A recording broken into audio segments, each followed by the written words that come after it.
Hi, and welcome back to another episode of Kasper On BI. The holidays are over, so it's time to get back to work. Today, we're going to talk about data engineering and data science. Some really cool new things that are showing up with Microsoft Fabric. Things that we didn't have before in Power BI. What does it mean? What does it mean to us as Power BI developers?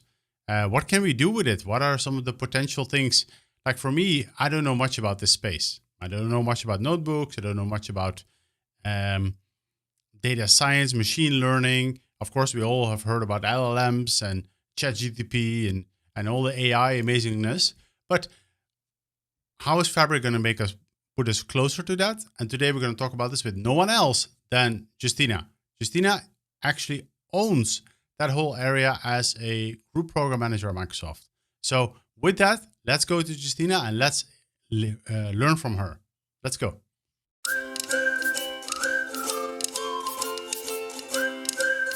Hi, Justyna. Great to have you here on the podcast YouTube. Yeah, we're super excited to be here. Let's talk about data engineering and notebooks. So many people already know you, but maybe you can start sharing a little bit of what you do at Microsoft and what's your role and how you got started. Yeah, absolutely. So my name is Justyna. I'm a group product manager for data engineering and data science in Microsoft Fabric. I've been at Microsoft for 10 years now. Started out on the consulting side. Then I joined the Power BI team about 8 years ago now, I think. It's been 8 years. Did a bit on the customer success side, then moved over to the AI features. And about 2 years ago, I moved over to the Synapse side to focus on the data engineering, data science workloads. And yeah, the most recent thing, we've launched Microsoft Fabric at Build, and that's kind of what I've been working on for the last 2 years, is building up those data engineering, data science capabilities in Fabric. Yeah, that's why we have you here to learn. For me as a Power BI developer, or a Power BI guy, I want to learn from all these cool notebooks and join the Cool Kids Club and write some Python and stuff like this. So let's talk about data engineering, data sciences. So maybe you can help me explain, first of all, because terminology is very confusing and complicated in this area. What is data engineering and what is data science?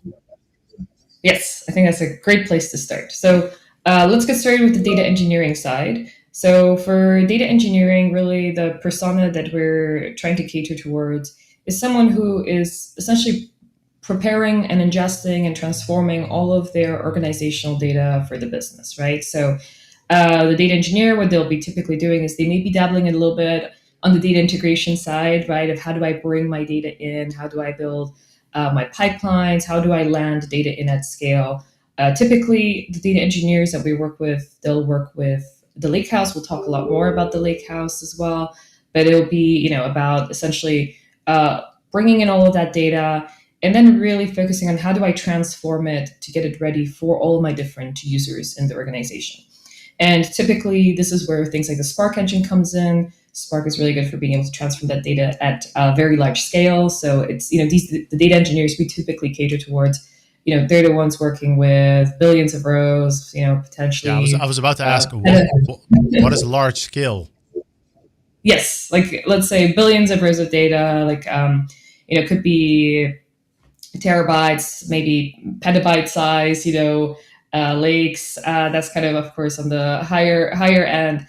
But our aim in Fabric, I really think, is to cater to all sorts of data volumes, right? So even if someone if you said, Kasper, you might be coming from the BI world, and we definitely want more of our BI developers coming in, and maybe, we have users who aren't working with, even millions of rows, we would still love them to start being able to leverage things like the Lakehouse, notebooks, which we'll talk more about. And so we're also thinking about, okay, yes, we have these traditionally large, huge data volumes, but how do we make these workloads also more accessible to our users? And so the data engineer, really the output, the thing that they produce at the end is data as a product, right? And that data as a product concept can then be leveraged by many users in the organization. It could be data scientists who we'll get to in a second consuming that data. It could be more of our SQL analysts. It could be the BI professionals leveraging that data. So we really want to make them like the superstar who can prepare all the data and then be able to democratize the data for everyone in the organization. That makes sense. And then, so is this more or less like how we, and then again, I'm trying to equate it back to BI landscape. Is it like ETL or ELT? Is that the main focus of the data engineer? Yeah, I would say so. I think we're definitely with the data engineers in the Spark world. We are moving maybe a little bit more to that kind of ELT model, right, where we go and just dump all the data in, and that would typically kind of be like your bronze layer. We'll talk more about the Lakehouse architecture as well, where you basically just want to load all your data in, get it in whatever state it's in. And then that's where you would go and start using that Spark engine to really transform that data, iterate through it, cleanse it, and start getting it more and more refined for that business use. I think, one of the interesting questions and even things that we've been kind of discussing internally is, where does the data engineer's role end, and where do other roles begin? And, how far do we want the data engineer to go? And what you'll see in Fabric is we've actually brought together a lot of the different worlds. Like, for example, the Lakehouse has a SQL endpoint built directly on top of it. It also comes with a Power BI data set. And so in theory, this data engineer could go all the way from doing that ELT or ETL process to then actually preparing the warehouse, model and security, to then even preparing the semantic data model. And so one of the things we're also actually looking to learn is, we essentially evolve Fabric is, how much will that data engineer be going in and doing, and how much is, let's say, will they be collaborating and handing off to these different roles as they all collaborate within something like the Lakehouse.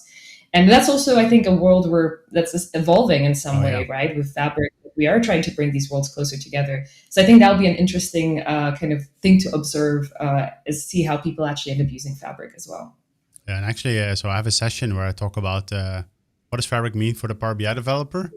And one of the things there too, in the past, you would do everything in your Power BI desktop or something, but now you have to do it in the lake. You have to do it downstream and not upstream. So definitely things are starting to get closer. All right. So that's data engineer, data science, and that's the more far off ideas for me. Yeah. So for like so data engineer would have prepared all the data, and that's really where then the data scientist comes in. So with the data science persona, what we're really trying to empower those users to do is figure out, hey, how can you leverage the data that's in Fabric and start to essentially leverage it for predictive analytics and building machine learning models on top of the data. And again, but if maybe you're in a larger organization, you will have that fine division of responsibilities where the data engineer will have built out that lake house and they'll have all this data ready. And then the data scientist will pick up and work on top of it. But again, sometimes data scientists just want to work on a couple of files they've brought in. They might have a CSV. They don't want to go and build out a full-blown lake house. And so we want to support these different workflows, right, where data scientists could come in. They could just get started with Notebook. They can load up their CSVs and just use pandas on top of that data. That's a very popular, essentially, library, right, for being able to do all that data prep and data exploration in Python, and be able to explore that data, to be able to train their machine learning models. Within the data science world, we have, two, in addition to notebooks, we have two additional Fabric artifacts, which are experiments and models. So typically what a data scientist would do in Fabric is they would explore your data with a notebook. Then they could use the experiment for basically being able to track all of the different runs that they're doing. So typically data scientists is really, they'll just experiment a lot. They'll be like, okay, maybe if I'm building a churn model, let me try using a decision tree, or let me try now running it with maybe a regression model. And so and let me tune the parameters. Maybe let me throw this additional column to see if it makes a difference. And so they can start running all of these different experiments, and the experiment artifact will actually track all their work. You can think of it as a little bit of being able to, in some way, version and keep track of everything they're doing, and be like, oh, this run was actually the best one. And then once they figure out what's the best model, they can go and essentially build a predictive model out of that. And again, when Fabric, one of the important things for us is to make sure that we can make that workflow really easy. So you don't have to go and worry about like deploying these models. If, for example, you want to use them in, let's say, your Power BI reports, everything is very tightly integrated, right? So I can just essentially write back these predictions on top of my Lakehouse data. And then, because again, the Lakehouse comes with a data set, I can just very seamlessly bring them into my Power BI reports. In the future, we can talk a little bit more of that. We want to be able to expose these models in many different more versatile ways. But for this first release, what we really focused on is how can this data scientist collaborate really well with the data engineer, with the BI analyst, to be able to do that end-to-end loop and build these predictive models. And then once these models are built, that unlocks a ton of great capabilities for business users, right? Because you can have a report that maybe is looking at, let's say, number of customers that have churned in the last month, and you have all your metrics. But now you can start also saying, hey, let's predict, which customers are going to churn next month, or let's forecast this, right? And having all of those insights directly. Market basket analysis. Yeah. Exactly. So that's really what we're trying to aim and do, is bring these different worlds closer together and start infusing more of that predictive analytics into the end-to-end stack as well. All right, and that kind of probably ties in really nicely with the next question. Why is Fabric so exciting for data engineers and data scientists? I mean, they are a different, I wouldn't say different breed, but they have different products that they use today. They are very specialized products and they are amazing at what they do today. So what makes Fabric better? Yeah, and I think you hit the nail on the head on that, of, hey, like they have these specialized products, right? But a lot of data engineering, data science, it's oriented around data and the organizational data and how you can work on top of all of this data. And so a lot of existing tools, they'll start with the tools of the data scientist or the tools of the data engineer, but they then have to figure out, okay, how do we get the data to these users, right? Where in terms of where they're working. With Fabric, we kind of have the opposite. The data is coming in. We have the data gravity, because that's where you'll be ingesting your data. That's where your warehouse is going to be. It's where your reports are going to be. And so by being able to bring the data engineer, the data scientist into the same ecosystem, you don't have to duplicate data around. The whole promise of Fabric is that you have a single copy of data that you can work with across the entire stack. We've standardized on a single data format. So one of the great things is that when you ingest that data in, whether you're doing Spark, whether you're building your models, whether you're doing BI, that data is the same copy of data around, that works end to end. You don't have to do any duplications. You don't have to worry about working on some subset that's no longer in sync, or, something has changed. Now you have to go and ETL your data again. And so, on the one hand is, I think, the data gravity, and on the other, it's breaking down those barriers between those different users. So I feel in the past, we have had a lot of barriers between different data personas being able to collaborate effectively. And Fabric is essentially bringing everyone into a single platform, right? So we're working really hard, and this is a continuous effort from day one. And it's going to be a continuous effort, as we keep building Fabric out, is forever and ever. Any feature that comes in, like how is it going to work for every persona, right? And it's hard. It's a hard problem to solve. Like, how do we build a workspace that works for everyone? How do we build security that works for everyone? CI/CD, monitoring. And these things there's a lot of discussions that take place, a lot of alignment between different teams, because ultimately we want to make sure we internally deal with all that friction as the product group, and so that our end users and all the different data professionals coming together, they don't have to, right? They can just focus on building their solutions. Yeah, makes sense. And then, so one of the things also to think about, and I think it probably also needs a mind shift. Like I kind of equate it to back in the day when I was an analysis services developer and would build these models somewhere sitting far away, and you were really not in contact with a business user. But now they have the capability to you write something back to the lake, and 2 minutes later, or like after you're done reading writing it out, you can open it up in Excel pivot table, that data. Yeah, That's exactly, and that's I mean part of the Fabric promise, right? And that's been it's been a lot of work, but I think that's really. I remember when we started, out Fabric and we were doing all these customer interviews. We're like, hey, if there's like one problem that we could solve for you, and I remember those were done more from a BI perspective, right? But like, there's one problem we could solve for you. What would that problem be? Is like, can I just have Power BI work on top of the lake? So, I have the same data, everywhere. And it was like, okay, that's the problem we have to solve. And then we went bigger and it's like, okay, how do we make everyone work on top of the lake and on top of that one copy of data? And yeah, and now that unlocks, as you said, these sort of awesome capabilities, right? Where you do something, and then 2 minutes later, it's there reflected in your BI data model, or vice versa, which is great. all right. That's pretty awesome. Okay, so let's dive into data engineering. Again, I think we already talked a lot about what it is and what it's used for, but a term that you've also mentioned before is this whole Lakehouse terminology. Let's start with Yes. that. What is a Lakehouse? Yeah, so Lakehouse, if we kind of rewind back and look a little bit of the history of things, we started out with data warehouses, right? And they were great for a bunch of problems that they were solving, but there was also a bunch of pain points associated with them, right? Such as generally, the data formats were proprietary. If anyone wanted to collaborate on top of that data, you'd have to extract the data out of the warehouse. So it's more of a kind of a closed ecosystem.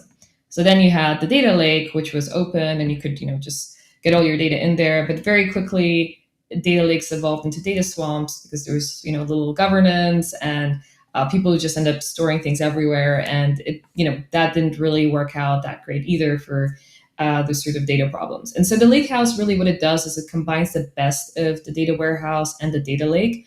You have an open format, right? In our case, we use the Delta format. There are other open formats out there as well.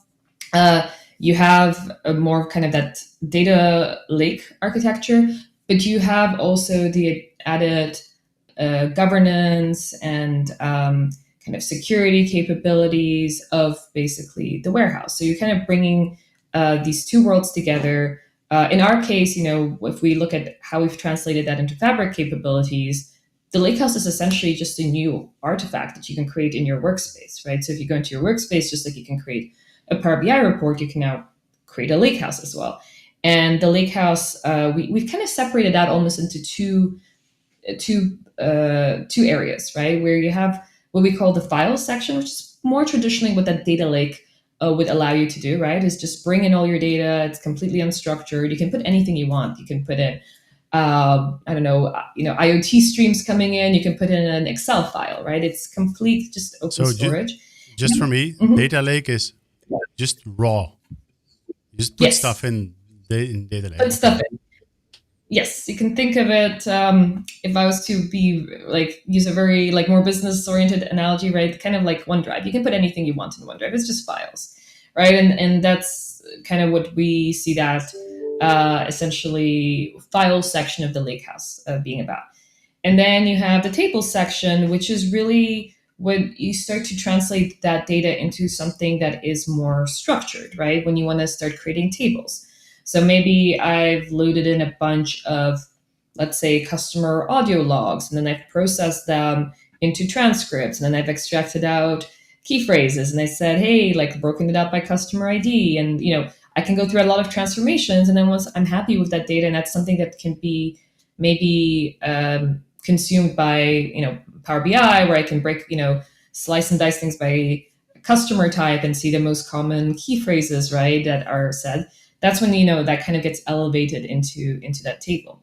Now, you don't always have to, maybe a lot of time when data engineers will start by landing their data into that kind of raw format. And we talked about the ELT versus ETL flow. But the great thing with Fabric is we make it really easy to create structured tables from the beginning if you prefer to do that. And maybe you don't have the needs to land all your data in a raw format.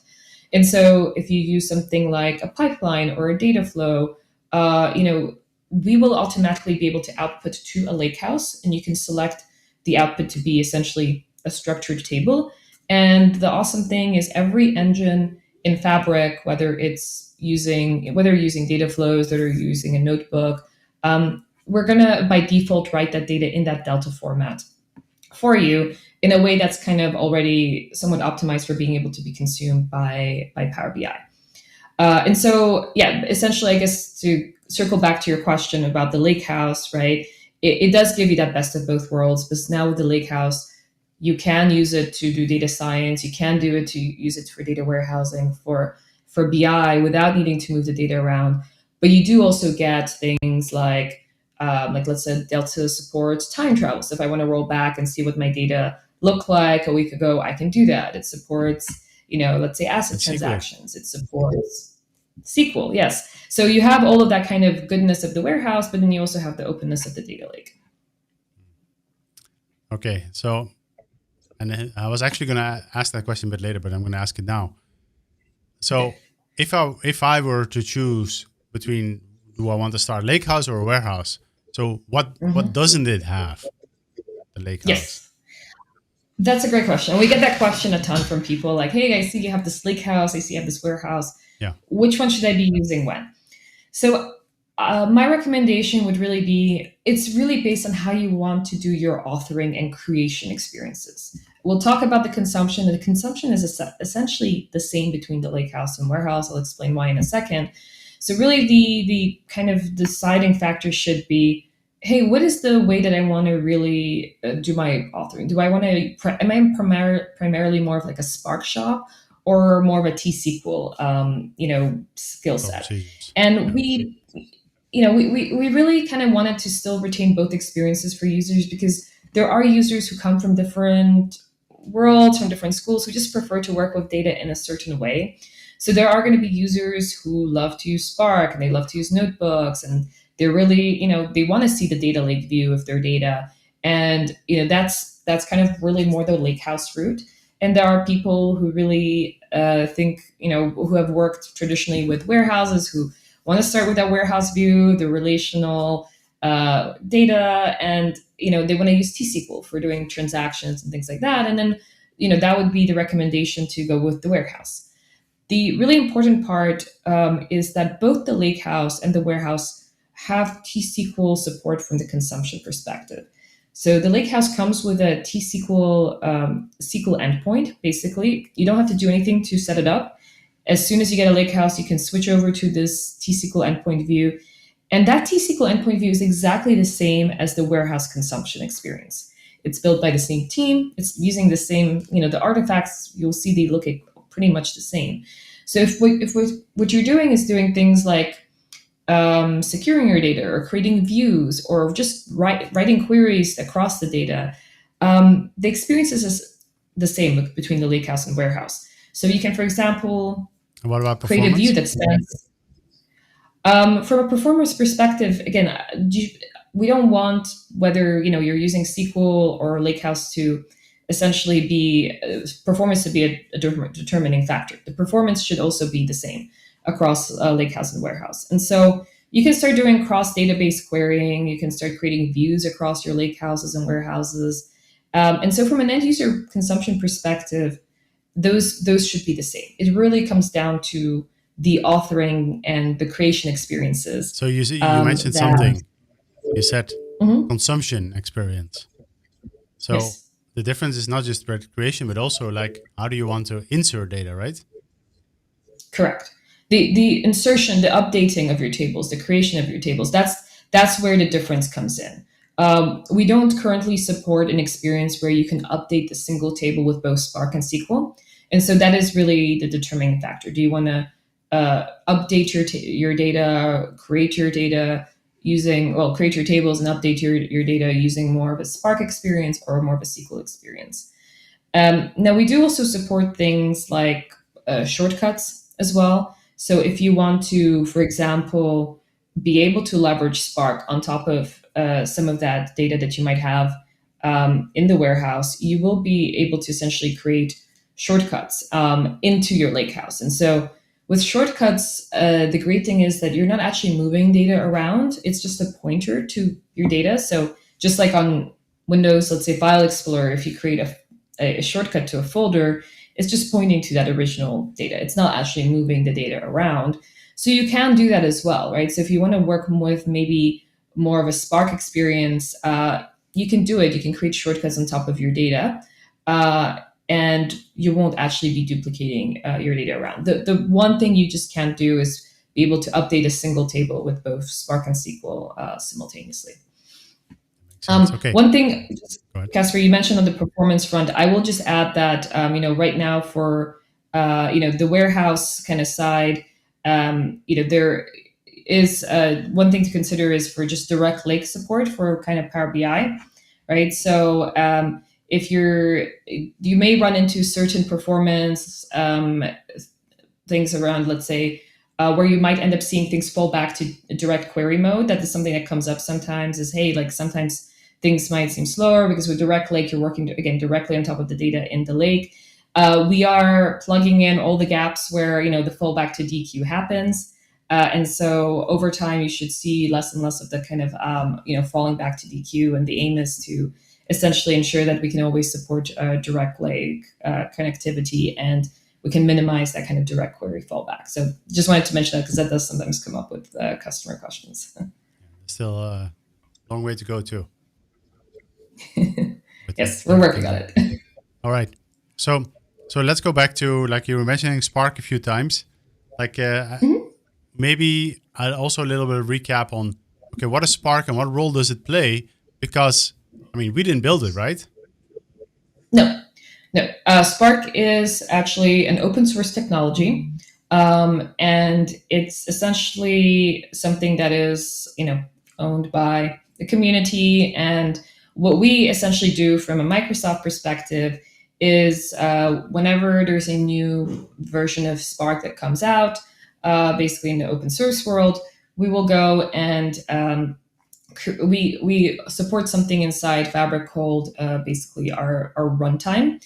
And what the runtime is it takes the open source Spark, it takes a number of other things like Delta, the newest versions of Delta, it takes the newest versions of Python, and a bunch of other libraries. And we build also a bunch of goodness into our Spark distribution, our own performance optimizations. We package all of that up and we basically release it as a runtime inside Fabric.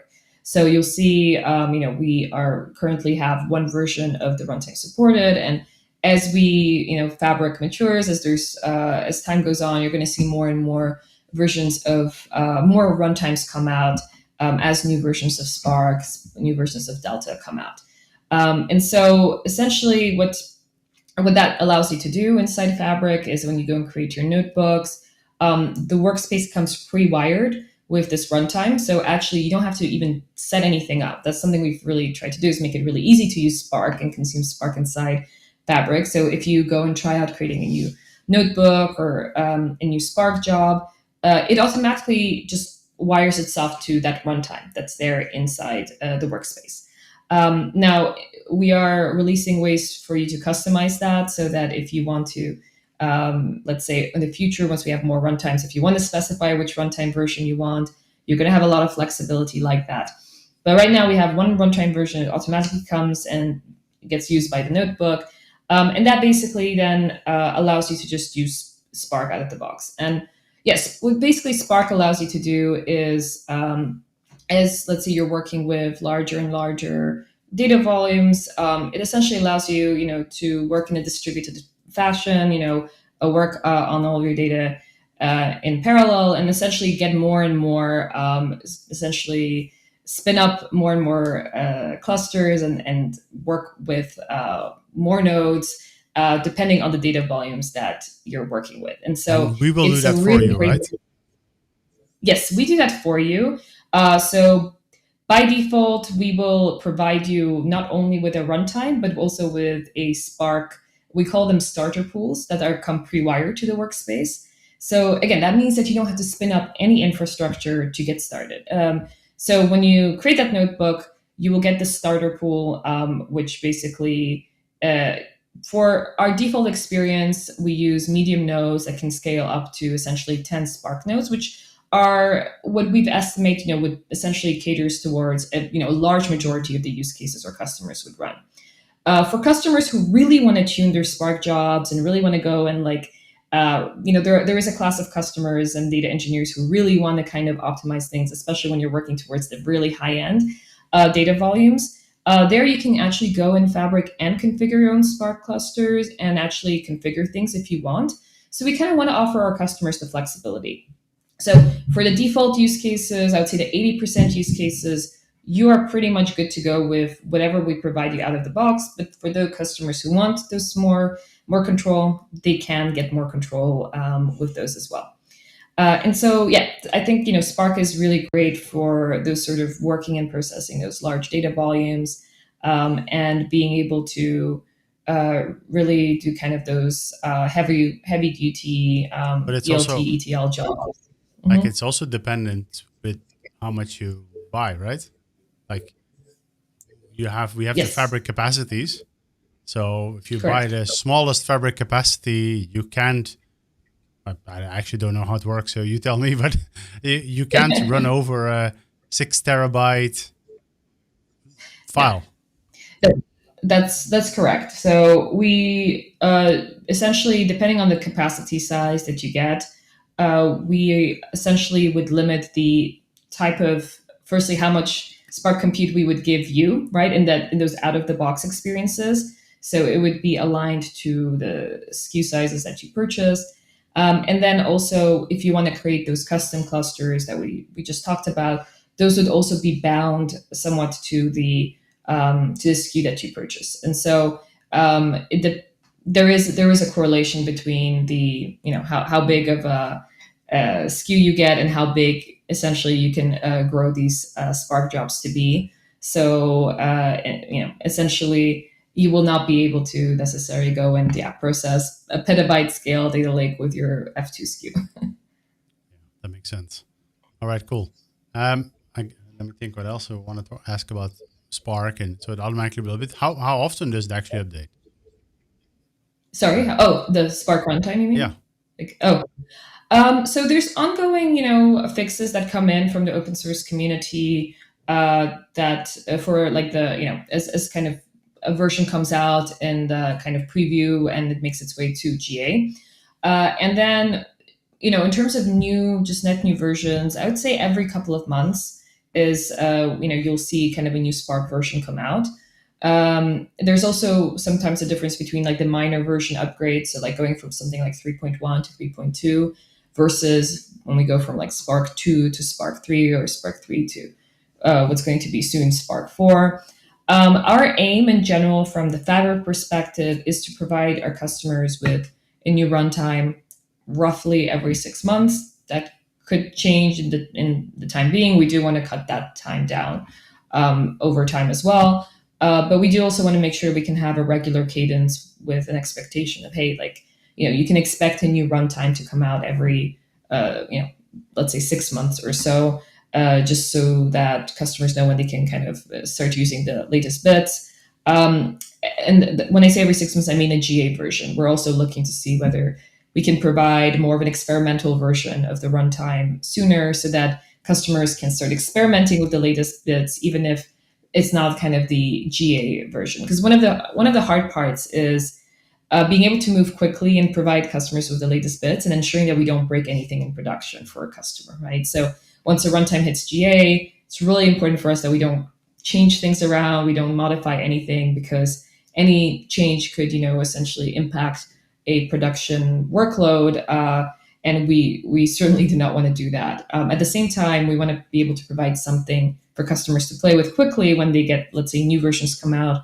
And while it doesn't have that GA label, maybe we can iterate over that more quickly so that users have the latest and greatest, and then they have also a robust GA version that they can rely on for their production workloads. So that's sort of the plan. Is again, right now we only have one version, but as we introduce more, that's sort of where we want to get to.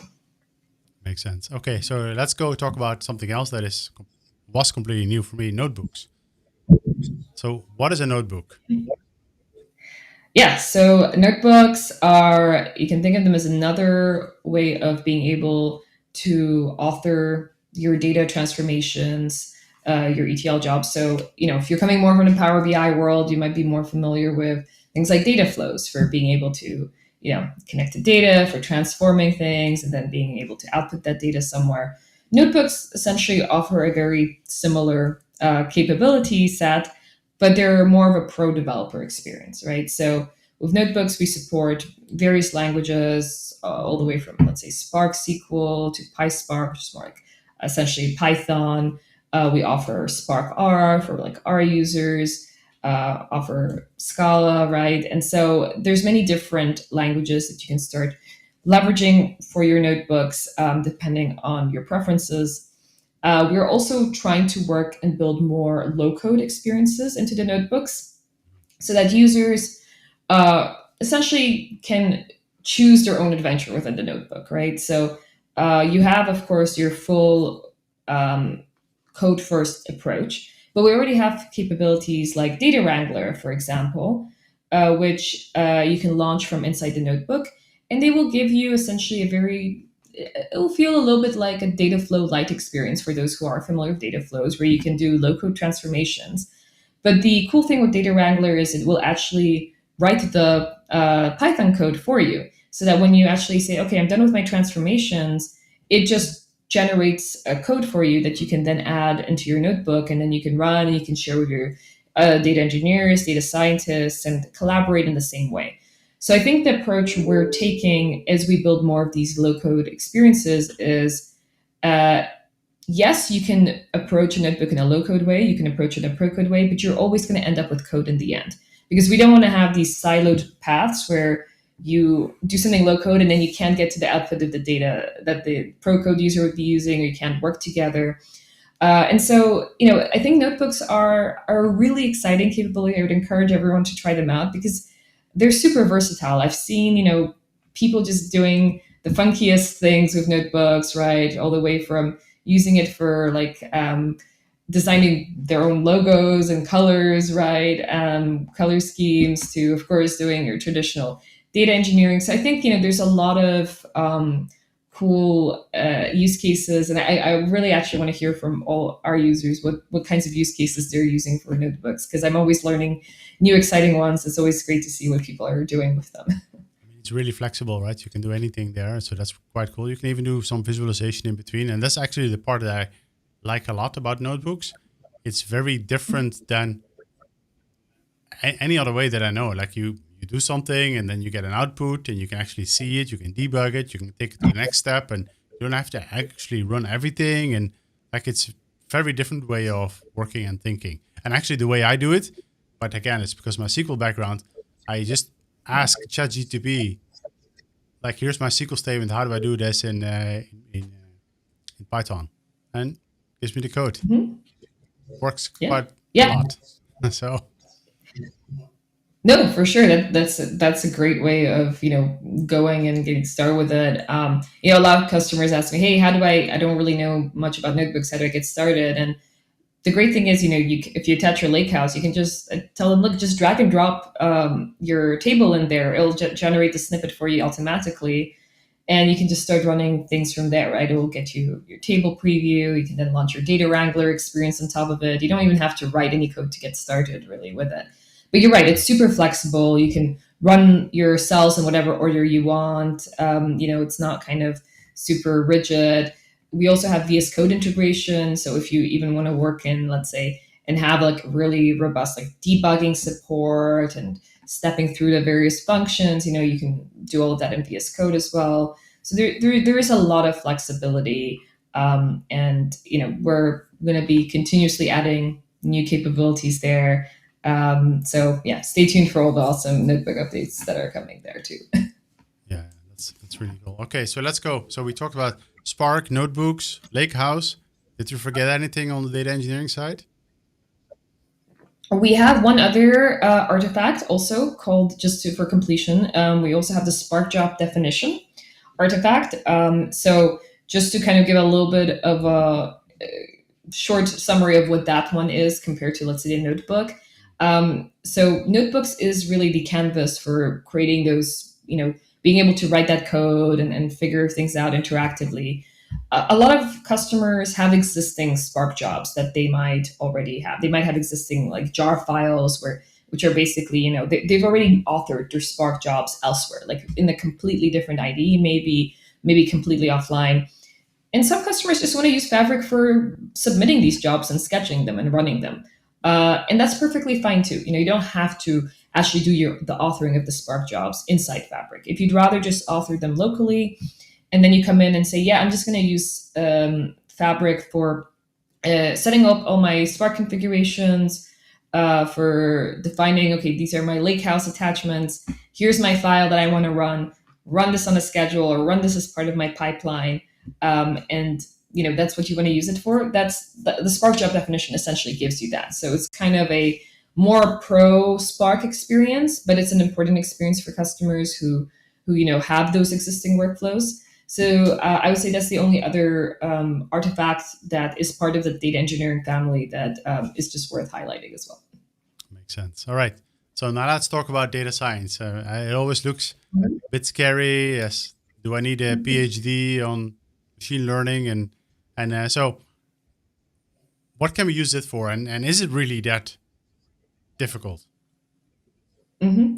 So, it's a really interesting debate, because I think people sometimes look at data science, they're like, oh, this looks super scary and super hard to get started with. And I think sometimes I would say the actual process of going and building a model, that's not really the difficult part of data science. I think the difficult part of data science is sort of being able to be the domain expert, figuring out how you can build a predictive model that won't have things like biases in your data, that you're not, let's say, using the data in an incorrect way to do the predictions. It's really more of that sort of thinking deeply about the data and understanding how that model that you're building is going to be working with the data versus the actual, hey, how do I actually train a model? I feel like, for our users who are well-versed in all the, even existing Power BI data platform, and they want to learn data engineering, they want to build data science, they'll be perfectly fine going. And, we have some great data science tutorials that you can go and step through. And a lot of our users are domain experts as well. So I think marrying these two skill sets together and thinking more deeply about what does the model say about your data, and does that make sense, is really kind of the important, I think, skill set to sort of just get a little bit more familiar with. But in terms of the actual building of the models, notebooks, you're going to use notebooks. So just like you're using them for data engineering, we have them there. We talked about how we're trying to make data prep easier with things like Data Wrangler. Essentially, at that point, once you've prepared all your data, training the models is something that we essentially can also do in the notebook. And we are working, just as a spoiler, on more and more automated ML capabilities that we will be releasing going forward. For the V1 of data science, we really wanted to make sure we were able to nail that end-to-end workflow of a data scientist who's going and building out that model. But now that we have that kind of end-to-end workflow, we're going deeper into thinking, how can we make it easier, right? So automated ML is a big theme of things we will be investing in. And with automated ML, that will also become significantly easier, because instead of saying, hey, I want to use this type of algorithm, I want to use these configurations, automated ML will just try a bunch of things for you. You can then go into your experiment artifact and you can see, hey, okay, I have a couple of metrics that I want to look into, which metrics look the best. And at that point, really the workflow would be you go and create a model out of that.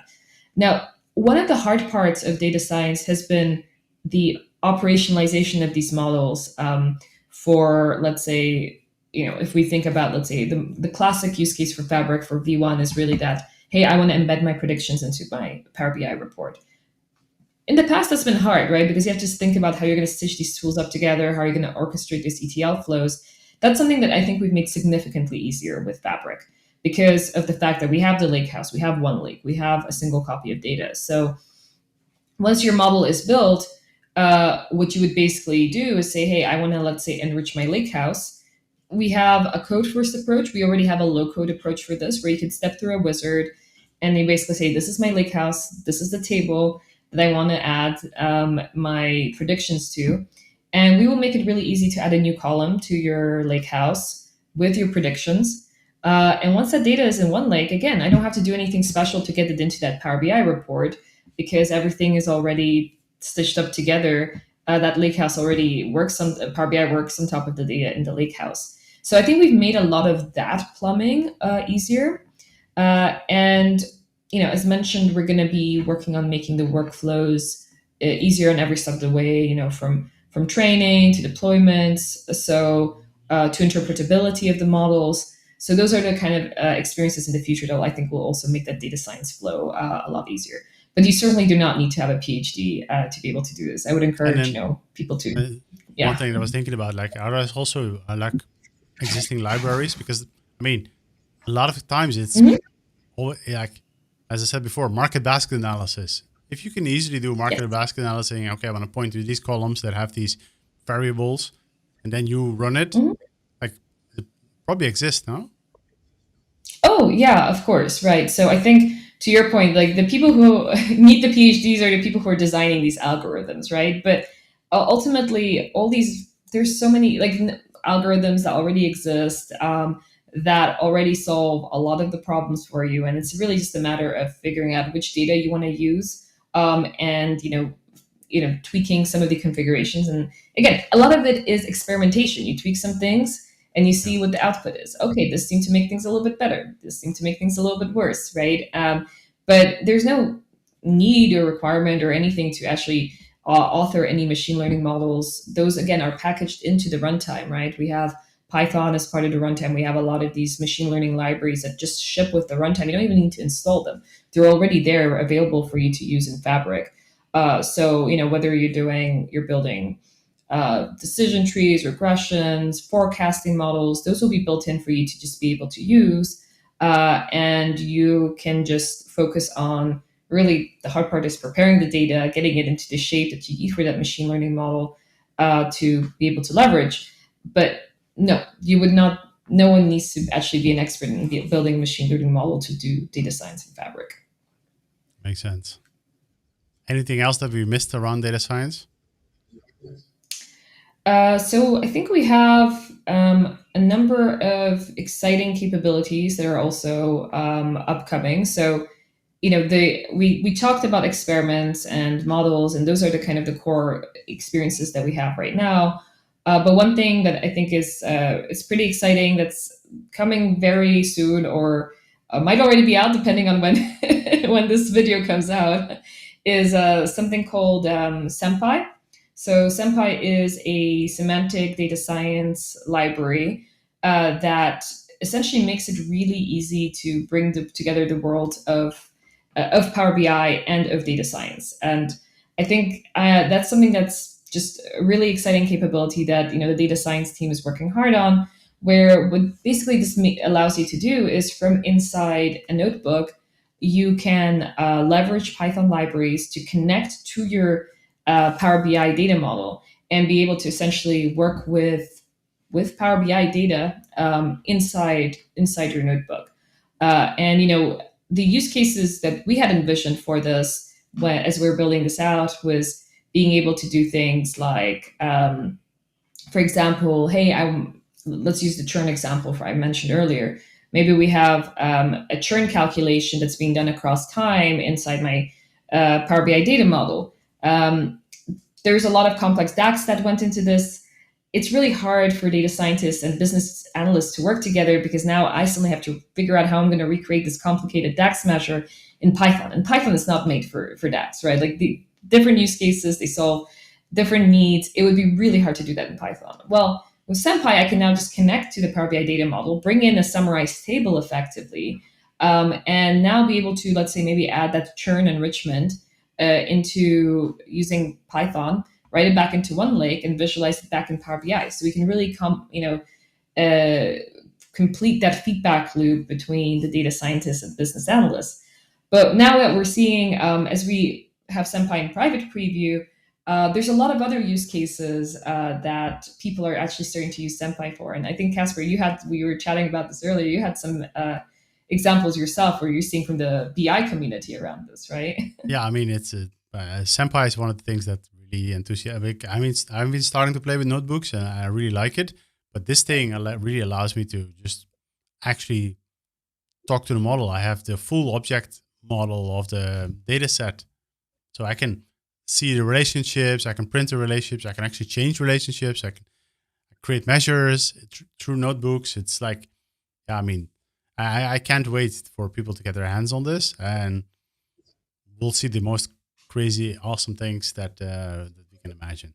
I think, yeah, again, this is the cool part. Like, we bring all these things together, and because we're doing this, we can do the things that no one else can do.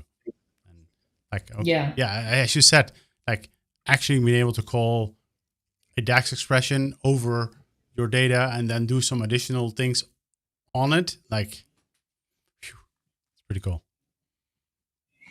Yeah, absolutely. And it's just really cool to see all the use cases where people are, oh, no, and I can manage my BI data models using Python from inside a notebook and run that on a schedule. And, those were not even things we were initially envisioning. But I think this is an area where, again, like going back to, one of the previous questions you had of like, well, why would a data scientist or, data engineer come into Fabric? These are the things that we really want to solve, is how do we break these barriers between these users? And this is a really exciting one we see of how, if we think of the connection between the BI analyst and data scientist, and bringing those worlds together, I think is going to be a huge value prop, and something that, Fabric is uniquely positioned to be able to solve because of the fact we have this single unified platform. Yeah. And I think for me, one of the biggest things was to actually find out that you don't have to do everything yourself. There are so many different libraries and so many different things. But I don't know who comes up with the naming, but pandas, like, I don't know. It sounds like that's the standard.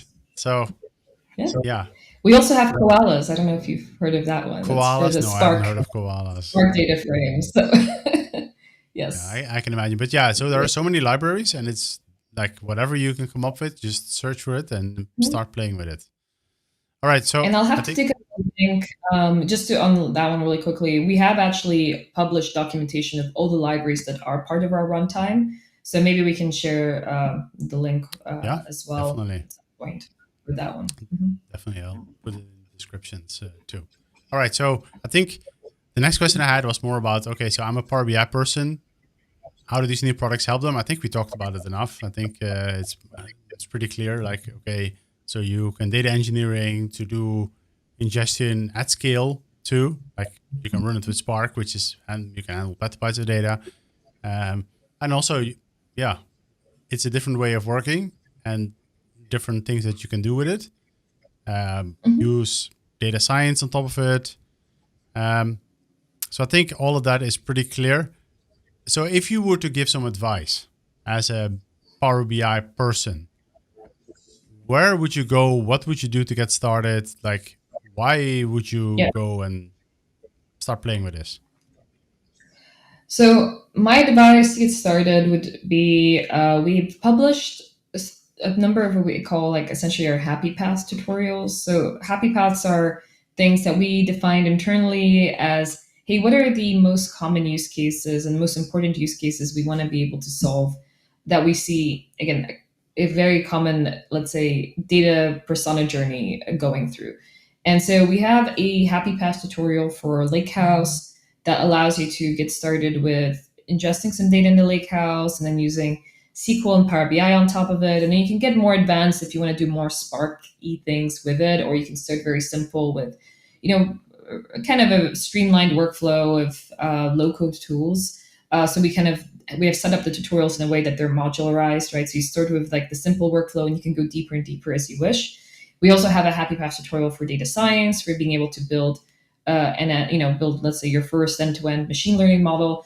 I think that's a great place to get started because it is a hands-on guide. It does give you the sample data, walks you through things step by step, and it will help you kind of get familiar with and orient yourself around all of these different capabilities. And again, I think, part of this is you can go as deep as you feel comfortable with. You can use a Lakehouse with data flows and playing a little bit around with a SQL endpoint and then going straight to Power BI. And, that's a great first step. You don't even have to touch code if you don't want to. And once you feel comfortable with that workflow, you kind of get your head around, okay, this is how these different pieces that come together. you can tend to take the next step of, okay, let's be more adventurous and let's go into a notebook and try and doing some of these things as notebook transformations, right? But it's a way to kind of ease into the world.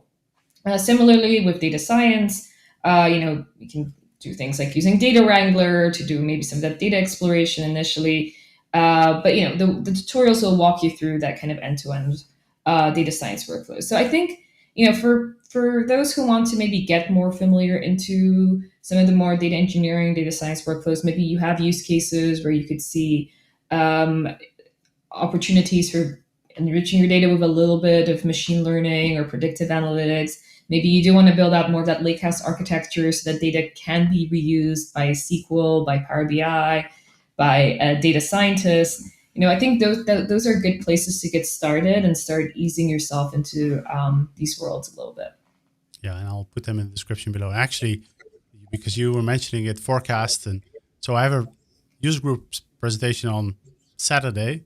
So now I'm going to add forecasting to my demo. At least I'm going to try. Like I'm showing notebooks, but it's pretty cool. Like if you can just extend because I'm loading in parts of the data, like partitioning and then showing how it works. But if I can add forecast in it, it would be pretty cool. So I'm definitely going to try that. Okay, Thanks for I was planning to do something else tonight, but now. I'm looking forward to seeing what you built there, Kasper. Yeah, that's what I'm going to do. Okay, so we're nearing the end. What I want to say is okay, what are you most looking forward to with Fabric? Yeah, so I mean, that's a great question. I think there's a lot of exciting upcoming capabilities that we're working on. Senpai is one of my favorites. I will mention, right, the semantic data science capabilities that we're going to be releasing to bring those two worlds closer together. On the data engineering front, I'm really excited for the One Lake, One Security capabilities coming in, to being able to leverage kind of a single security model across, again, Spark, SQL, Power BI. So you set up security once, and all of the data will essentially flow through. So those are capabilities that are going to be coming a little bit more later in the future. We have a ton of exciting capabilities that are going to be launching around the Ignite timeframe as well.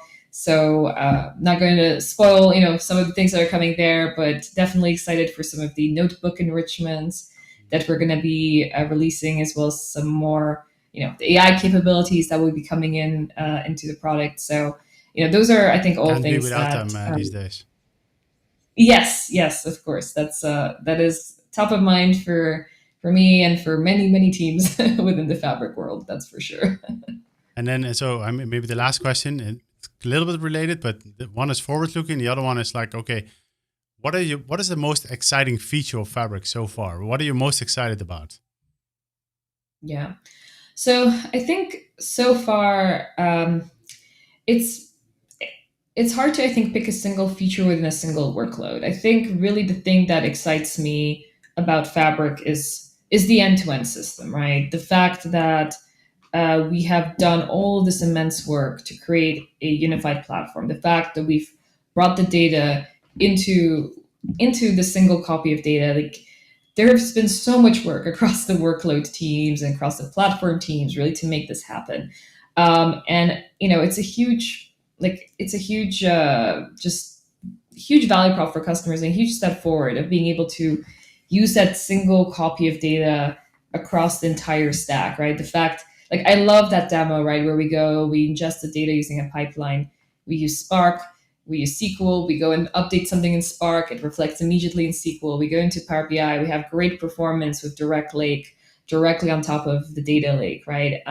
So for me, that whole story, it's not a single feature, but kind of all those systems coming together and working together, all the teams coming and working together to make this happen is, I think, the thing I'm just most excited about. And the fact I'm proud of the fact we were able to, achieve that as a team together. So that would have to be my vote. And I totally agree.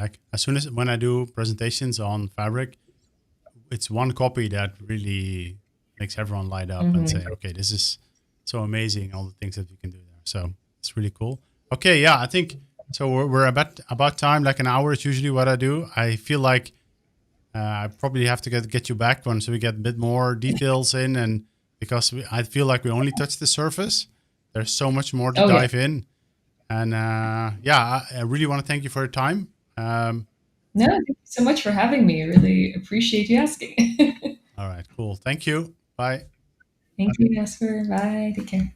And that concludes another episode of Kasper On BI. I hope you've liked it. I hope you've learned something new. I know this is a very broad topic, or potentially we can go really deep on all the Spark and the notebook, but it's more of a general overview of what this notebook means. How do we look at it inside of the Fabric ecosystem?